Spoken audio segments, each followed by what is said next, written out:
Pa rekao Franciacorta, Francia fucking kurta. Franciacorta, znaš ono, Franciacorta, valjda zato što zvuči, znaš ono, Franciacorta.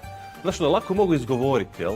Pa se onda prima, to je uvijek tako negdje, znaš ono, ja ono, garantiram ti, kladim se ono u život da pašarangduvik bilj nikad neće biti, znaš ono, popularna sorta. Šta je Franciacorta?